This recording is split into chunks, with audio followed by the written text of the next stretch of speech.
पश्चिम बंगाल में भले ही बारिश हो रही हो, लेकिन राजनीतिक तापमान लगातार बढ़ता चला जा रहा है। इस पर बात करने के लिए हमारे साथ हैं शौकत राय, सांसद हैं तृणमूल कांग्रेस के। प्रधानमंत्री नरेंद्र मोदी ने लाल किले की प्राचीर से जो 15 अगस्त का भाषण दिया, उसमें ये कहा कि भ्रष्टाचार और परिवारवाद ये दोनों बहुत बड़े मुद्दे हैं, और खास तौर से हमला क्षेत्रीय पार्टियों पर। कैसे देखते हैं आप? नहीं, प्रधानमंत्री का जो भाषण हुआ लाल किला का रैंपट से, वो प्रधानमंत्री का लायक भाषण नहीं था। प्रधानमंत्री ने परिवारवाद के खिलाफ बोला। वो तो टारगेट किए थे कांग्रेस को, गांधी परिवार को। कांग्रेस को वो टारगेट करे, इससे कोई आपत्ति नहीं है, लेकिन वो टारगेट करने का समय 15 अगस्त नहीं था। प्रधानमंत्री पॉलिटिक्स कर रहे थे। भ्रष्टाचार के खिलाफ प्रधानमंत्री लड़ेंगे, ये तो अच्छा है, लेकिन ये तो सब लोग जानते हैं कि बीजेपी के लोगों में भी भ्रष्टाचार है। उनको एक मुख्यमंत्री येदियुरप्पा का छोड़ने पड़ा भ्रष्टाचार के खिलाफ। प्रधानमंत्री नरेंद्र मोदी रहते हुए डिमोनेटाइजेशन हुआ, कोई काला धन वापस नहीं आया। प्रधानमंत्री रहते हुए नीरव मोदी, मेहुल चोकसी, ललित मोदी और विजय माल्या देश से भाग गया, बहुत सारे रुपया लेके। उन्होंने शब्दों का इस्तेमाल किया, भाई भतीजावाद। भतीजे के ऊपर तो लगातार बंगाल में भी आरोप प्रत्यारोप लगा है, जब चुनाव थे 2021 में। नहीं, उससे तो हुआ नहीं कुछ। प्रधानमंत्री 17 मीटिंग किए थे, फिर भी उसका पार्टी 100 पार नहीं हुआ। अमित शाह का स्लोगन था अगले बार 200 पार, मिला केवल 77। तो ये सब बोलने से फायदा क्या है? मुझे ये कहना है कि जो परिवारवाद का बात प्रधानमंत्री करते हैं, एक लोकतांत्रिक व्यवस्था में कोई भी अपने परिवार के आदमी को थोप नहीं दे सकता। किसी को अगर पॉलिटिक्स में आगे बढ़ना है तो उसको चुनाव में जीतना है। अगर लोग उसको मान लेते हैं तो कौन आपत्ति करेगा? ये प्रधानमंत्री नहीं समझते। उनका पार्टी में भी तो ऐसा है। ज्योतिरादित्य सिंधिया, वो तो माधवराव का बेटा है, ग्वालियर के राज परिवार के हैं।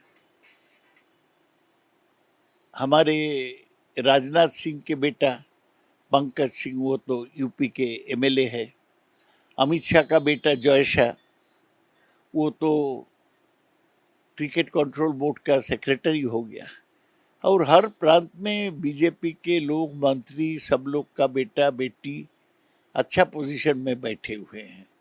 तो ये अचानक बोलने का क्या जरूरत था?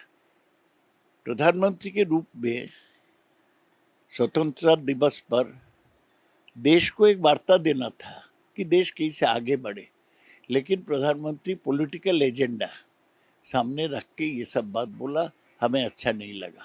एक सवाल और कि अभी आप प्रोटेस्ट कर रहे हैं, खेला हॉबी दिवस हो रहा है, जिसमें विरोध प्रदर्शन भी हो रहा है अनुब्रतो मंडल की गिरफ्तारी के खिलाफ, लेकिन पार्थ चैटर्जी की गिरफ्तारी के खिलाफ कोई प्रदर्शन नहीं हुआ। गलत बोल रहे हैं। अनुब्रतो मंडल का गिरफ्तारी का खिलाफ कोई प्रदर्शन नहीं हुआ। हमने 2 दिन प्रदर्शन किया, केवल ये मांग लेके कि सीबीआई और ईडी को फेयर होना चाहिए, मतलब निष्पक्ष होना चाहिए। सभी के, शुभेंदु अधिकारी के खिलाफ सीबीआई ईडी कुछ नहीं करते हैं। हिमंत बिश्व शर्मा जो सारा देश में सरकार तोड़ रहे हैं, उसको खिलाफ सीबीआई ईडी कुछ नहीं करते। हम चाहते हैं सीबीआई, अगर ईडी, वो तो स्टैट्यूटरी ऑर्गेनाइजेशन है, कानून के अनुसार उसको जो पावर है वो करे, लेकिन एक पक्ष में, एक पक्ष पर नहीं करे। यही हम बार बार बोल रहे हैं।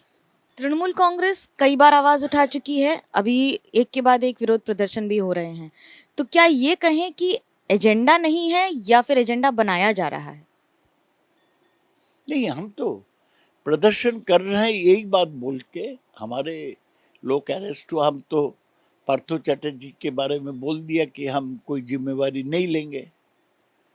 अनुब्रतो मंडल के खिलाफ क्या साबित है अभी तक सीबीआई ने स्पष्ट नहीं किया है। हमें लगता है कि पॉलिटिकल कारण में उसको खिलाफ कदम उठाया गया, लेकिन फिर भी वो सीबीआई कस्टडी में है। सीबीआई जो चाहता है करे, वो भी कानून का रास्ता में जो अपोजिशन दे सकते दे। लेकिन ये जो सीबीआई और ईडी को पॉलिटिकल कारण में इस्तेमाल करना, हम इसको खिलाफ है। जब रास्ते पे उतर रहे हैं खेला हॉबी दिवस पर, तब एजेंडा क्या है फिर?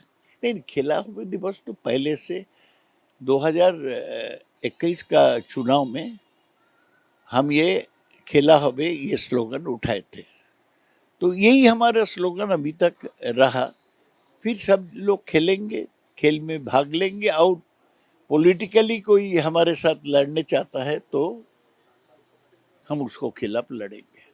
ये राजनीति भी एक खेल ही है जिसमें लड़ाई बड़ी जबरदस्त होती है और जीत और हार जनता तय करती है।